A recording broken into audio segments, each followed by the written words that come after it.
This podcast is brought to you by M&S Food, where exceptional quality meets everyday inspiration. At M&S, they believe great food starts with great ingredients, from expertly sourced fresh produce from Ireland and around the world to chef-created dishes that make every meal feel special. So when they say this is not just food, they mean it. As a chef, I've always loved the M&S approach to food, from the sourcing to the standards. It's the kind of attention to detail that really matters in a kitchen. It's food made with purpose, and that's something I can get behind. I'm Mark Moriarty, and this is Roasted. Let's get into it.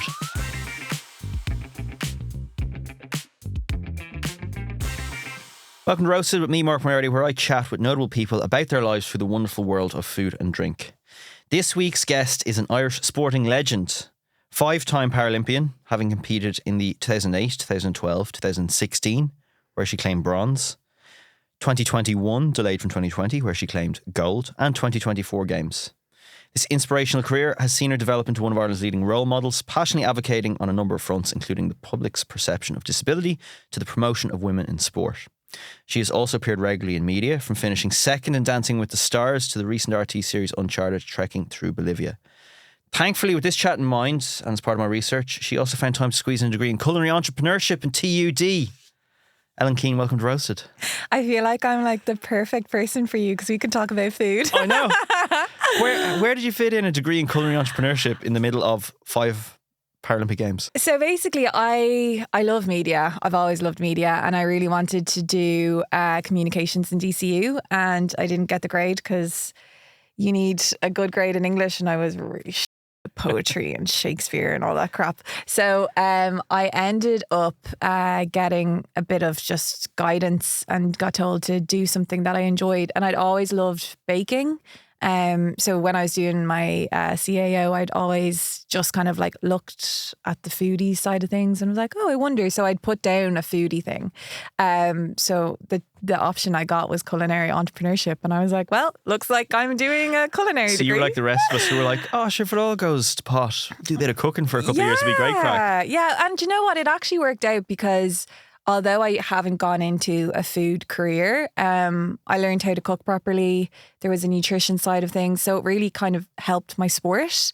And I met people who are still my friends today. So like it's with your undergrad, they kind of always say, just get the piece of paper, get the degree, and then you can figure out what you want to do afterwards. Were you in Colbrew Street? Yeah. Old school Colbrew, same as myself. Oh, yeah. It was good fun. What one did you do? Did you do culinary arts? Culinary arts, yeah. And I remember loads of people have been like, oh, if you want to be a chef, now don't bother with college or anything like that. But I was like, no, I'd like a college experience. Yeah. And get the paper. But regardless of the paper, to actually, like you said, build a circle of friends outside of work and sort of the moving out of home thing was huge. And it also takes the pressure off because you learn all of these skills that when you go into a kitchen, you have that confidence that you know what the knife skills are and you're not just kind of thrown in the deep end. My first day of college, because when I started college, it was the first time for me where I was like, okay, I'm really insecure about my arm. I was hiding my arm at that stage. I'd hid my arm in sleeves all throughout secondary school, and I decided to do a culinary degree where you can't hide your arm. You need to use whatever limbs you have. So I remember the first week of culinary school, and the head chef was showing us knife safety and how to pass a knife safely, and he chose me of all people to do the demonstration with him. How did that work? Oh my God, the poor chef, like he didn't realise I had one hand. Don't mind the poor chef. No, but I think I embarrassed him. Do you know when you're just trying to do a good job at showing people how to do something properly? And then in that moment, because I talked to him afterwards, and in that moment he was like, oh God, I've picked on this poor girl who's clearly uncomfortable about this. And I had to kind of do it my own way. And then afterwards I met up with him and I was like, I have one hand, I'm going to have to do things a little bit differently. And he was like, I realised that when you were passing the knife around, and I'm so sorry that I picked you to do it. But it was kind of one of those things that it took me out of my comfort zone straight away, and it kind of addressed it straight away. So I kind of had no choice but to embrace it. And it made it, like, it was hard in the moment, but it made it easier. Is that something you would have been used to growing up? Getting like been put in those situations, or I would avoid it. Yeah, I'd avoid it at all costs. So I I was fine as a kid. As a kid, it didn't bother me at all. But then when I started to become a teenager and you get really aware of everyone around you and your body changing, and like that's the time when you become insecure anyway. It was that one thing about myself that I couldn't change. And when you're a teenager, you just want to be like everyone else. And I was never going to be like everyone else. So I hid my arm in sleeves and literally just hid away from those opportunities and just kind of hid into the background. And any time I got the opportunity to be in the spotlight, I avoided it. And it's funny because alongside that, I had my swimming career. So I was very confident in the water, but then in like society and with my friends and in the public, I hid. Can you remember one moment in your childhood when it first became an issue for you? Or yeah, it was kind of when I knew I had to move from primary school to secondary school, because primary school was my comfort and like everyone knew, and everything was so consistent for me and there was no surprises for me. And it was only when I knew I was going to secondary school that I was like, I'm going to have to meet strangers and I'm going to have to deal with being stared at and deal with being the girl with one arm. Start again almost. Start again, yeah. But it was after sixth class, I went on holidays to the States and we were in Florida, and I remember being in a bathroom in like Kmart or something, and I couldn't turn on the tap, and it was like a tap that you needed two hands to turn on with, and this woman came out of the stalls and she helped me, and she was like, oh, don't worry about that, we're so used to shark attacks around here, so we see people with one limb all the time. And I was like,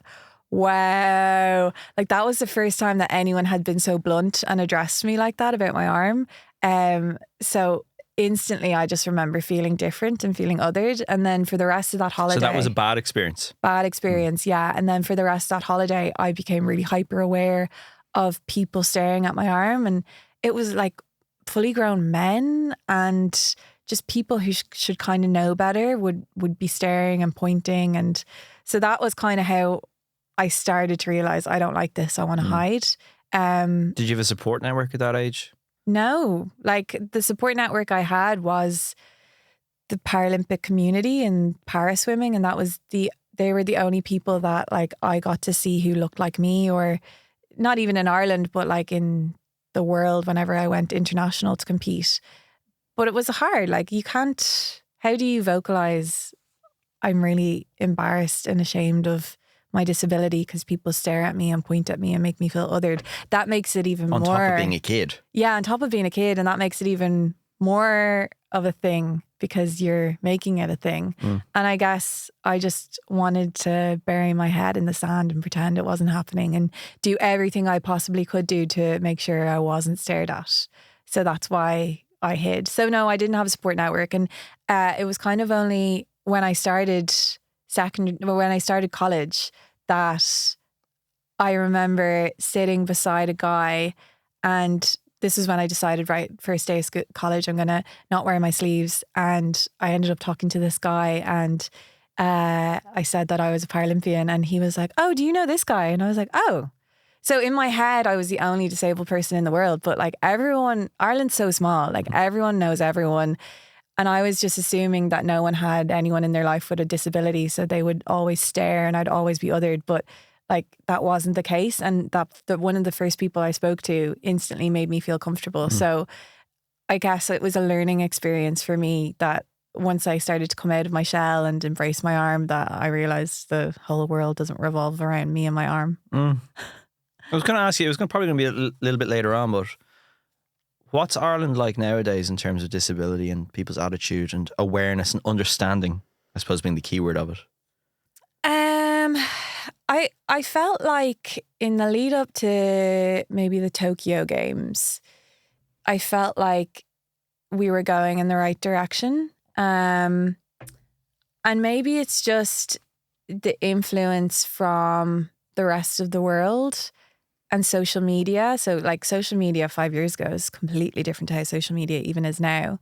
And I think people day to day, every day are very kind and very supportive and they don't mind. But I think on the internet, it's a bit hard because even on the internet, like I wouldn't really get that much trolling on Instagram or any of that. And I've kind of dipped my toe in and out of TikTok. But on TikTok, it's a bit weird. Like in TikTok, people can say anything. It's a and cesspit. It's a cesspit. But like what I've noticed, it's not really the mean comments that I get. Like you get the mean comments and you get like people who live small lives and are just stupid and petty and think they get a kick out of being like, oh my God, she has one arm. And you're like, oh, well done. I have one arm. You can see. There's this weird, I don't know if I want to talk about it. There's this weird thing on the internet, like a fetish thing. So most of the messages I get are like creepy men being way too interested in my arm. How does that make you feel? Like for me personally, like I'm just like, it doesn't bother me because I'm like, I don't get too emotionally invested, but it makes me sad for like maybe the young girls, young boys who just want to be like everyone else on social media and make their fun videos, and they're getting that attention.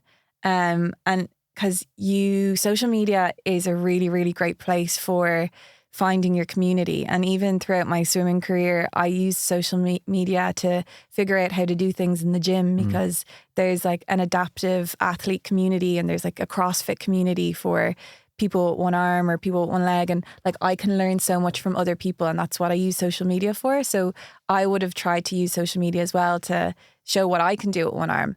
And like you try and do good and then it gets caught in the creepy. And imagine like people with access, 13-year-old Ellen Keane being in that sphere. Like I became a dad recently, and it's just changes your whole perception. You're like, well, hang on a second. How do you protect them? How do you protect people from this? Yeah. And where, if there's someone sitting at home writing this stuff, where's the world going? Yeah. And like it was different for me as a kid growing up because I was just afraid of people staring at me in public. And now it's like on social media, you don't know what people are seeing and the algorithm and all of that. And that's what makes me sad when I see someone like me or someone with a disability doing a good job and being an advocate and sharing, or even just like being themselves on social media. And just you see yourself out there. Yeah, you see the comments and you're like, oh, it's so disheartening. But then there's that like, there's the other messages. So there's the other messages of people being like, oh, thank you so much for sharing that. And like I've had all of the good kind of outweighs the bad, which is not usually the case. I think people lean into more of the bad comments and forget to notice the good things. But like if I get one person messaging me being like, that made a difference in my life, then it makes all of the other bad stuff worth it. Do you read everything? It's kind of hard not to sometimes. Yeah, like some things I don't read purely because I don't see them. Yeah. But the things that I do see, I tend to read them, and I'm just kind of like, oh, this is so weird. Like people are so sad. And you said this is the last 5 years you've noticed a change. Yeah. From COVID, I assume, and how that affected people. Yeah, and I think with like Trump being president, he like when that plane crash happened, he blamed disabled people for that, and like that sort of stuff is really hard. Does that make you angry when you read something like that? Yeah, because the influence that he has and the influence that people in power have, like that just made it really, really dangerous for people with disabilities because we instantly became a target. And even like with the games being in LA in 2028, I worry about them because I'm like, what is the world going to look like in 2028 for people with disabilities if we're getting blamed for certain things and things are getting cut in the States, and just like it's scary. And that's why when you say what is it like now, like again, going back to Ireland, it's good, it's inclusive. I think especially young people are so open-minded and like cheerleaders. But it's the people in power who are the decision makers. So when the young people grow up and they become the people in power, maybe then it will be a better place. But it's a scary place at the moment. There seems to be, do you think there's that divide all right in terms of generally older men in the power positions versus the people on the ground and the youth coming out of college and that ideology? Yeah, I think like just older. I think just older people sometimes find it hard to think outside the box because like they only know what they've known. Whereas younger people are just so much more optimistic.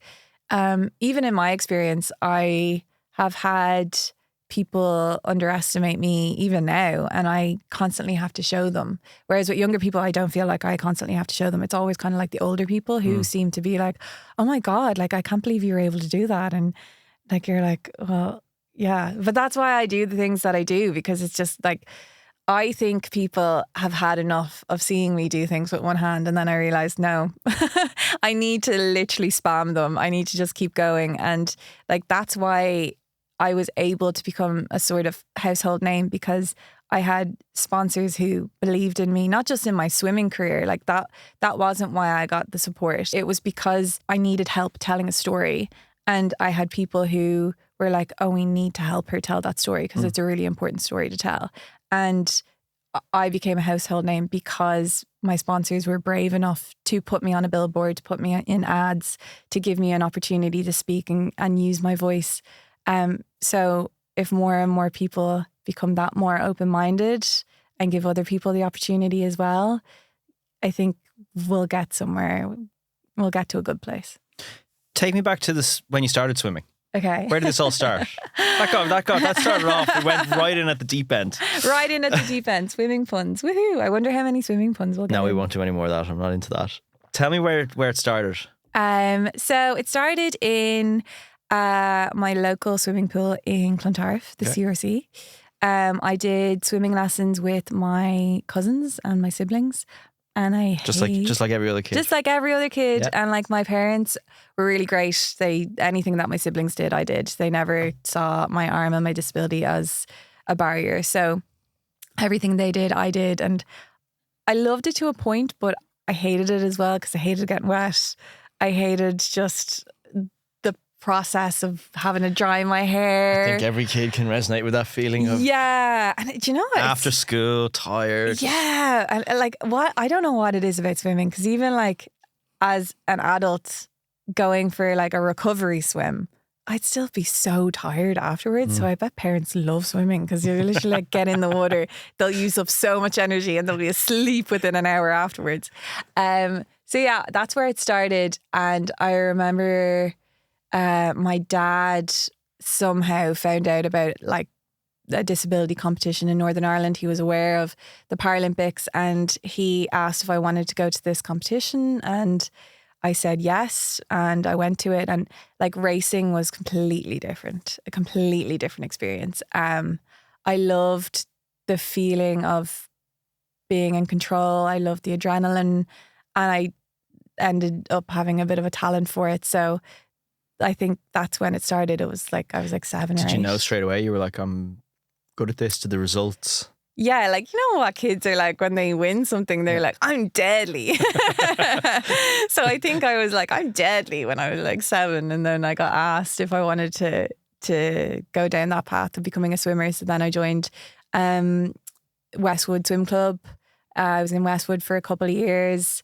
And I qualified for my first games when I was in Westwood. So I had to double take on that when I was like, the first games you were 13. Yeah. And the youngest Irish athlete, full stop, never mind Paralympics, Olympics, the youngest ever Irish athlete in history. So how do you go from 7, 8 years of age, being that kid that we all were that's fuming because they have to dry their hair on a Thursday night, to going off to China at 13 years of age to compete? It was like it's a whirlwind. So like did my first competition when I was like 7 or 8. I represented Ireland for the first time when I was 9 at a junior competition in Sheffield. I made the senior team by the time I was 11. I remember I had my 12th birthday at a competition in South Africa. And then I had qualified for the games that December. So I was 12 when I actually hit the qualifying time. And then I went to... so when you say so there's excuse my ignorance, is a qualifying time that everyone has to hit to qualify. Yeah, to make it to a games, there's like a certain number of slots available, but there's also qualifying times. Yeah. So the first step is to hit the qualifying time. The second step is to get high up in the rankings. So if you get high up in the rankings, then your country gets allocated a certain number of places, and then that's when you then become in competition with your teammates. So the highest ranked athlete will get the slot. Yeah. And are you at 11, 12 going, okay, I need to hit the number and then I need to beat all these other people so that I can go to Beijing at 13 years of age? Or is it just happening? I just remember it being like whispers. I don't really think I don't think I thought I was going to Beijing, but I think it became a reality the December that I was 12. And that is mad. Sorry, that is mad for a 12-year-old. Well, even worse than that, like even before I hit the qualifying time, when I was close to the qualifying time, the August before the December I actually hit the time, I went on a familiarization camp to China. So the first time I went to China by myself wasn't when I was 13, it was when I was 12. And I went to... I assume you didn't go by yourself and jump on the plane. I went with my team. I didn't. My parents didn't go with me. And no fear whatsoever. Like, no, kids I remember crying in Irish fear. college when I was 12. Well, kids don't have fear. I think that's why you see so many athletes, especially in swimming. Swimming is low impact. Yeah. And with swimming, it's like your body composition can make you really, really fast. So that's why you see really young athletes who are really good at swimming. Because once they go through puberty and their body changes, it becomes a whole different body that you're using. But I was just fearless when I was a kid. And it was so exciting to be like, oh, I'm going to China. But it's such a weird thing to say to your friends as well. I was going to say, what to your friends? And you've just gone into secondary school at that point? Yeah, I missed the first week of first year. And I don't know, because I was still in that, so I was starting the phase of being really insecure about my arm. Because I was just about to ask, it strikes me as a completely different persona in the swimming pool to who you described. You described covering up your arm in school at that age. Yeah. So like I would fully embrace being an athlete, but I wouldn't outside of the pool. So I didn't really talk about it, because if I talked about the Paralympics, I was acknowledging I was disabled. And if I acknowledged I was disabled, then I had to have the conversation. I had to accept it. So I didn't talk about it. And if anyone ever brought up swimming to me, I kind of just was like, oh yeah, that's just the thing that I do. Like I had my swimming friends and I had my school friends, and they rarely mixed. Two different lives. Yeah. Well, what about when the kids in school see you on the 9 o'clock news competing in Beijing, and they go, hang on, that's Ellen who hasn't been in school for a month? Yeah, I just didn't talk about it. All I wanted to do was be normal like everyone else. So, and like I'd be coming into school with wet hair, and I just think I became known as the swimmer with wet hair, and I just didn't talk about it.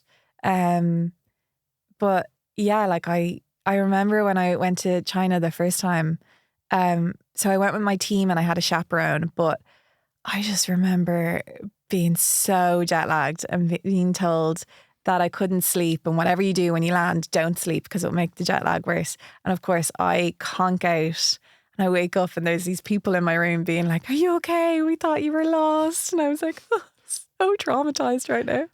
And it was funny as well because in Beijing, because we needed hotels with wheelchair access and wheelchair toilets and disabled toilets. The only hotels that were up to standard were the 5-star hotels in China.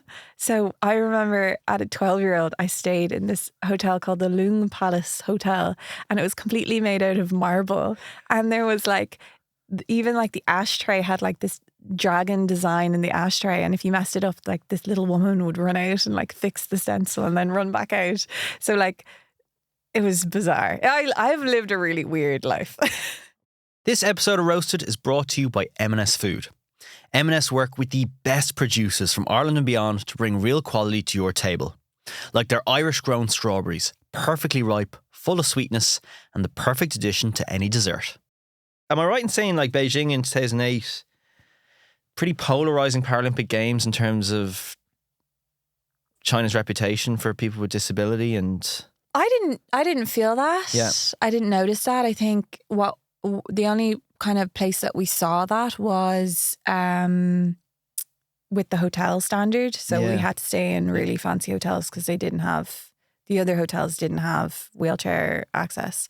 And then because we would have moved into the village then, the Olympic and Paralympic village where all the athletes stay. So that was all wheelchair accessible. Okay. And the volunteers who worked there were all very kind. I don't ever remember feeling like disability was a big thing in Beijing at the time. okay. But like the whole world is watching. They couldn't. Yeah, exactly. Yeah. They couldn't. They couldn't make it a thing.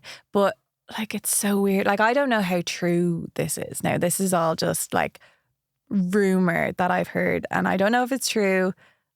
But we would often like, I don't know if it was a joke or what, but I just remember when I was a kid hearing that a lot of the Chinese athletes were athletes who didn't make the Olympic team and then became disabled so that they could compete in the Paralympics. Now, I don't know how true that is, but that was the stuff that I was hearing as a kid. So like, this is bizarre. A bizarre world. I'm just struck by looking at 12 and 13 year olds out in the street and just been thrown into that incredibly adult world at such a young age. Tell me about Rio, and actually tell me more so about the gold in Tokyo. Yeah, like Tell me about that day as an athlete in the final. You wake up that morning, what are you thinking? so like there's this weird energy that when you're an athlete on a team, you can recognize when you know someone's going to win a gold medal. So in London in 2012, I remember my teammate, Darren McDonald, he had been swimming so well that season. And then when we got to London, there was just like this energy about him. And I knew he was going to win a gold medal. And I experienced that again in Rio with other people.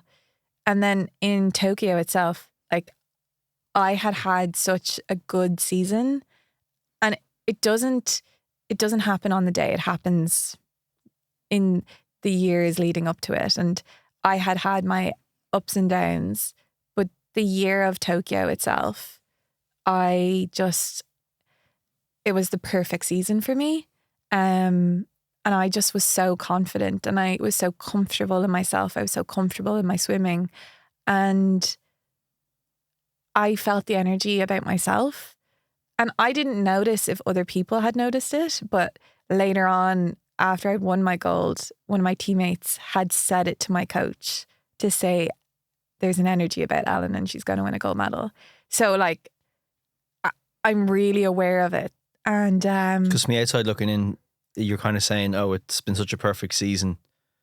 Isn't it nearly too perfect? But like the Paralympic gold is the main goal. So if she doesn't do it, then what was the point of the rest? There's a certain pressure around that, but you obviously didn't feel that.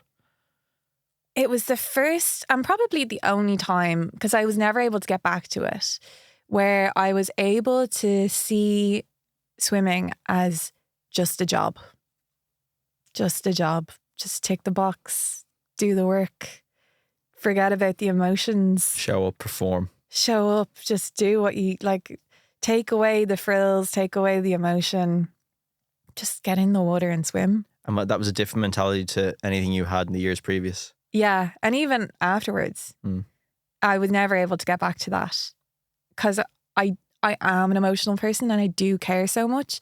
But I think because of COVID, we had to learn how to focus on the controllables, on what you could control. And that was a big thing with COVID. Like you had to make sure you didn't get sick. So you were responsible for sanitizing, for a face mask, for the people that you were surrounding yourself with. So the more I was practicing it, and with COVID as well, I wasn't able to see my friends. I wasn't able to see certain people. It was very much like black and white. Did it help? Yeah, it did. I'm like a magpie for shiny things. I get so distracted. So the fact that all those distractions were taken away from me, I was just able to tick the boxes and go from A to B. And that's what brought the performance out of me. And even like the days before when the start sheet came out, swimming is a sport where if you're a really great swimmer, you can swim multiple events. And an athlete who I wasn't expecting to swim the breaststroke was in the heats, and on paper she's faster than me, and she had won 9 gold medals, and her 10th gold medal was supposed to be my race, and I beat her by 0.0 something of a second. Like I had gone into the race the underdog. No one expected me to win the gold medal. And did you expect yourself to win the gold medal? I remember when I saw the heat sheet a few days before, I remember being afraid, and I remember being like, oh, why does she have to do it? But like, then I just remember telling myself, it's fine. Like, you're ready. Like, if it's ever going to happen, it's going to be now. And I knew I was strong enough. And it was self-talk. Like, I just kept telling myself that I'm good enough, I'm strong enough, I'm fit enough, I'm ready. And it was a mantra I just kept going over and over in my head. So I wasn't afraid of her, and I just stuck to my plan. So the night before a race, I would always write out exactly what I'm doing the day of a race. So minute by minute. So I knew exactly where I needed to be at exactly the right time. And I would take a picture of it and have it as my screensaver on my phone. So I could just look down and know I'm going here and here. And I would also send that to my team. So my team know, oh, what time is it? Okay, Ellen's off getting changed, or Ellen's doing her warm up, so that I could minimize the amount of people interacting with me and minimize the amount of but maximize the amount of control I had over the day. And then I just remember, like, even my warm up wasn't good, but I just kept telling myself I was okay and it was going to be okay. And things just fell into place. Excuse my ignorance again. When you're in the pool in the race, you don't really know what's going on around you, do you? As in, do you know where you are in the race? Is that a stupid question? No, that's not a stupid question at all. Because like running, I assume you can see. Running you can see. But like, I don't actually think most athletes know until the race is over. Okay. Because you have tunnel vision. With swimming, especially in breaststroke and butterfly, you breathe to the front. So you're not going like this. So you shouldn't be able to see the people beside you. Now, if someone's here, you'll probably see them. If someone's here, you'll probably see them. But for me, for my final, I dove in and my goggles filled with water. I couldn't see anything. Is that something that normally happens, or is that another No, that curveball? is like a swimmer's worst nightmare. But it happened to Mona McSherry in Paris when she won her bronze medal as well. So it seems to be a thing that happens to Irish athletes when they're about to win a medal. And when I dove in, I just... What do you think when you dive in and it's full of water? The moment my goggles filled with water, I was just like... And then I was like, no, don't think about it. Just focus on your stroke count. And really funny, 2008 was the year that Michael Phelps was a big name in the swimming world. He won his 8 gold medals. He brought out a book, and in his autobiography and in all the kind of documentaries I've seen, in one of his races, his goggles filled with water, and his coach often talks about like how he knew his goggles were going to fill with water and the training that they had done in case that ever happened. So he would have done a lot of sessions without goggles so that if it did happen, he'd know what to do. But because I had like read all of that and had like absorbed that as a kid, I just stuck to the race plan. And the race plan was 15 strokes, count your strokes, push off the wall. Like, I knew what my race had to be like, and that's what I focused on. And the last I remember when I turned, I actually could see the girl beside me, like right beside me. And I was like, oh no, okay. Which girl is this? Her name's Sophie. Going She's for from nine gold medals. her 10th gold medal. 10th. Yeah. So it was us head to head. I knew if anyone was going to beat me, it was going to be her. And I just focused on trying to keep my stroke as long as possible. And the thing is, it's the person who hits the wall first. So I was stretching out as much as I possibly could with each stroke. And thankfully, I hit the wall before her. So you don't know until you hit the wall and look up. I hit the wall and I looked over at her and she was she was also at the wall. So we were both like finished. That's an intense moment. Intense moment. But at the games, the diving blocks all have lights on them. And your block will light up with 1 light if you come first, 2 lights if you come second, 3 lights if you come third. And her block had 2 lights. So you saw that before you saw yours? I saw that before I saw anything else. And I knew that my block would have had 1 light on it. And I turned around and I was delighted with the gold medal. It's weird, like, because I was so prepared and I was so confident, I wasn't surprised, but it was the time I swam that I was most happy with. Because I went sub 20 and like to break the 20-minute mark or the 20-second mark in as a arm amp, it's like really, really fast. So had you done that before? No. So on the biggest day? Yeah. Okay. I hit the time. It's when it matters. That's mad. Yeah. And I've never gone near it since. Really? Never, yeah. Yeah. Is it everything you thought it was going to be in that moment? The feeling that day when you win it? So in Rio in 2016, I won a bronze medal. And you know when athletes win and they have this... Oh, I don't. But, but you see it on TV. Yes. You see the emotion, you see the reaction. So when I won my bronze medal in 2016, I did this big reaction because it's what I'd seen on TV. But inside, I just felt so empty. And it was more of a sigh of relief. Whereas when I won my gold medal, the reaction was like, I just felt at peace. I just felt so calm. I felt like I had finally hit the potential that everyone had always talked about. And it was more like I wasn't doing it for anyone else. I was doing it for myself. And I didn't feel the need to celebrate because it's not for anyone else. It's for me. It's for the little girl who wanted to swim. So I remember my teammate gave out to me afterwards because I didn't celebrate. He was like, why didn't you get on the rope? Why didn't you swing your arms around and do a big splash? And I was like, because I didn't need to. Like, yeah, it would have been a good photo to have, but I was very much doing what was right for me. And in that moment, I didn't feel the need to do it. So that feels like a real insight into why top athletes do what they do. Yeah. Yeah. And it's funny, like you see some athletes react and I just don't believe it sometimes. I think you can tell when something is genuine. And for me, it was a genuine moment and I didn't feel like I needed to react. But like, I remember watching Rhys McClenaghan win his gold medal in Paris on the TV, and his moment was also a quiet victory. He didn't overreact. He had a quiet hands up. He was proud of himself, but he didn't scream and throw his toys out the pram sort of thing. He had his moment. So yeah, you see the genuine moments. You've been sitting for 40 minutes in front of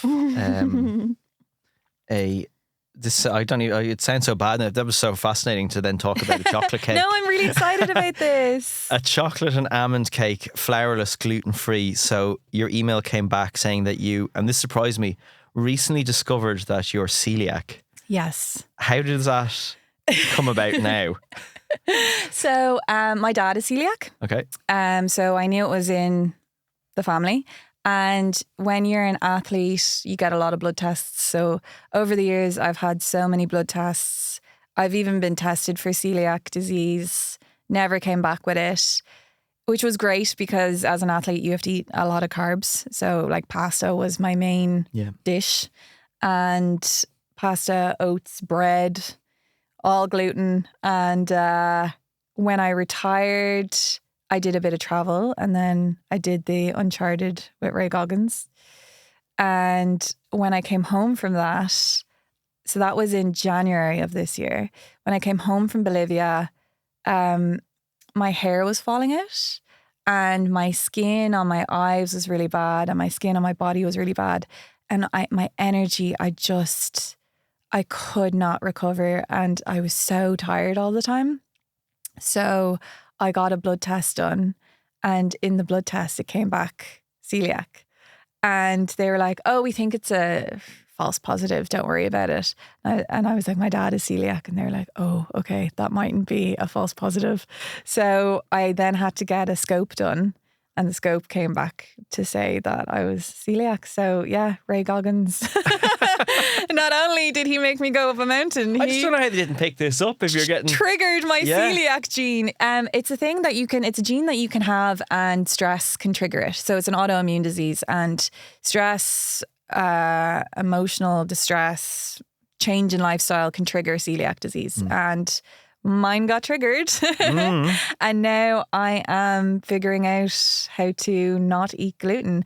And thankfully I grew up with a dad who's celiac. So I know what I can and can't have, and I know how difficult it is. And I'm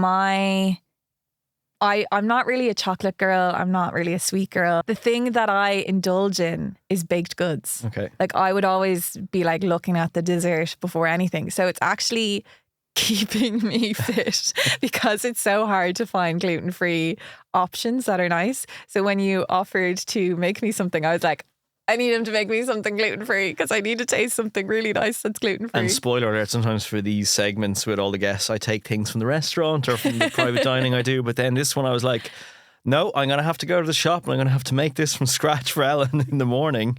You spoke about Bolivia. Talk to me about the opportunities after or outside of your athletics that you've been afforded as a result of your success. So I did Dancing with the Stars. You've done lots. Like, you've done some really cool stuff. I probably can't even remember half the stuff I did. I remember, so I met my agent Sinead Galvin from Galvin Sports in 2016 after I'd won my bronze medal, and I remember having a meeting with her, and she was like, what do you want to achieve? So the 3 things that I wanted to achieve was I wanted to grow Paralympic sport in Ireland, I wanted to help change people's perception of disability, and I wanted to go on Dancing with the Stars. They were my 3 things. And so she knew this. I kept getting asked to go on Dancing with the Stars. But I kept being like, no, I can't go on until after games. I can't go on like mid games. And then COVID happened. Dancing with the Stars got cancelled. Well, in that moment it got cancelled. I didn't know if it was coming back. And the day that they got approved to come back by RTE was the day I won my gold medal. And they rang Sinead straight away and asked if I would do it. Now, so literally I'd won my gold medal, and then I got a phone call saying they want to know if you want to do Dancing with the Stars. So you're more excited about Dancing with the Stars than winning the gold in the pool. Obviously, I want to do Dancing with the Stars. So I've done that. That was fun. I went up a mountain with Ray Goggins. So as part of my research for this, I don't know, what else have I done? The cameramen that do the loop, one of them was on one of the things I did, and he was speaking about Ellen Keane in Bolivia. And in fairness, he said he couldn't get over having not met you. And obviously with all these things, there's all safety and insurance. You have to do all this mad stuff in Bolivia. They haven't asked me to do that yet. But he was like, he couldn't get over your attitude that you never saw anything as a problem for you. Yeah. He was like, he couldn't get over how he would be like, well, how's Ellen going to get across that tightrope bridge or plait her hair and you just don't see that. Yeah. So originally I wanted to do Hell Week, but the people who make Hell Week are the people who made Uncharted. And so Hell Week isn't coming back. So they've replaced it with Uncharted. And I got asked. I prefer to be going to Bolivia than Cork now, to be honest. Well, yeah. I don't know. You might come back celiac. And I got asked to do it, and I didn't know who I was going to be doing it with for a while. And then I got told I was going to be with Aisling Thompson, and it was going to be this, like Jamie Dalton, who's the producer. He was like, I want it to be a real like fierce female empowerment episode. And like the thing you don't see about Uncharted is that me and Ash were literally filming our thing for 8 days. Everyone else was 5 days. So we had 3 days more trauma than everyone else. And did you know each other? Like we'd met each other very briefly at women in sport things. Now you're thrown in where you don't leave each other's side. And for one, she's terrified of flying. So we bonded instantly on the flight on the way over. And we weren't allowed... so we all flew over together. So we were with Ray when we flew over, but they wanted to keep us separate because they didn't want us to get to know Ray. So Ray was sitting on like the top of the plane and me and Ash were at the back of the plane. And even at dinner time, he'd like be at the other side of the table. They didn't want us to talk until we actually started filming. And... it was an experience. And for me, the reason I do these things is because I want people to see what people with disabilities can do if they're given the space and time to do them.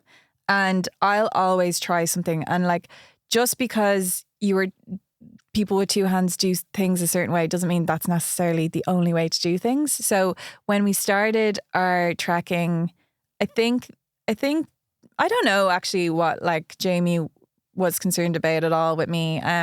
But there was like that health and safety side of things as well, where they had to make sure that I was comfortable and I was okay. But in one of the first kind of bridge that we had to go over, the first kind of challenge that we had was going over this bridge, and it was a clip that you had to like lift up. You were like harnessed it and you had to lift the clip up, and like when the clip wasn't on it, you could fall and you'd be falling, and you had to like lift the clip falling and move to your it. death. Falling to your death, Yeah, pretty much. Just to clarify. So Ray did it first to show us, then Ash did it. And then the director was like, okay, Ellen, so you're going to go with Julio. He's going to attach himself to you and then you'll go over together. And I was like, sorry, no. Anything that Ash is doing, I'm doing. And they're like, are you sure? And I was like, I'll figure it out. Like, it's fine. And I'm so grateful that they gave me the space to do that, because after that then, at no point did they offer Julio again. I was allowed to try and figure it out myself. And that was a real important thing for me, to just show people that I can do it. And I think like the crew as well learned a lot about not underestimating people. And that wasn't what I set out to do. I just wanted to prove to myself as well that I could do it, and to prove to like the young people watching at home who might have a disability that they can do it. And just the crew on that show were so nice and so like such a family, and we all became a little bit delirious. And then there is a moment where we got to a glacier, and we had to climb this glacier, but to climb the glacier you had to have an ice axe in both hands. And so Julio demonstrated how to climb the glacier, and they were like, oh, Ellen, you can do the smaller one so you don't have to worry about it. And I was like, no, I'm doing the bigger one. So I had one ice axe and had to rely more on my crampons on my feet to kind of boost me up. And I kept falling, but eventually I got to the top. And it was just like, it's one of those moments where you're like, I'm really glad I didn't give up. It made great TV, but at the same time, for me, it was just being given the opportunity to try. And that's like, I think I'm also just a bit stubborn as well, and maybe too hyper independent. And I don't like asking for help. So I like to figure out how to do things by myself. But you've come a long way from the 13-year-old who was covering up the arm in school. A long way. And I think that's why I do what I do now, because I know how scary and isolating it is to feel like the way I used to feel. And it makes me really sad when I hear other people doing it. Because because I'll often get messages from parents of mostly young girls, a lot of the time boys too, but mostly young girls who are at that stage, and it's actually getting younger and younger. So it's like an 8-year-old has started to hide themselves, hide their sleeves, or is getting bullied. And so like for me, if I can have the opportunity to look cool and glamorous on TV, it's not really about me wanting to look cool and glamorous on TV. It's about the people at home who are like, oh my God, there's a girl who looks like me, or there's a girl who looks like the person in my school who has one arm, and look at how cool they are. So like, it may look like I'm like, oh, what a cool life I have, but the underlying reason I do it is so that other people can see how cool I look and I have one arm and I'm given this opportunity. So it's just to normalize it, really. You ever going to use that culinary entrepreneurship degree? Well, do you know what? Like, maybe this is like, I'm one of those people who's like, the universe, there's a reason why. So again, like going back to why I was so confident and comfortable in Tokyo is because I felt like all these little signs were happening and I was looking out for the universe, and like I love all that stuff. And when I got the celiac diagnosis, I was like, maybe this is a sign from the universe that I have to lean into my culinary degree and start making celiac dishes, gluten-free dishes. So maybe, who knows? I think you've a fair bit more to do in the cool stuff you're doing currently before you turn to that. Ellen, thank you so much for your time. That was absolutely fascinating. Thank you so much, Mark. If you like what you heard from Ellen, you can like and subscribe, or even leave a review of the podcast, or even tell a friend. Always helps. You can watch our full conversation on YouTube, and Ellen's going to absolutely smash into the cake now, I hope, before we go off. And I will see you next time.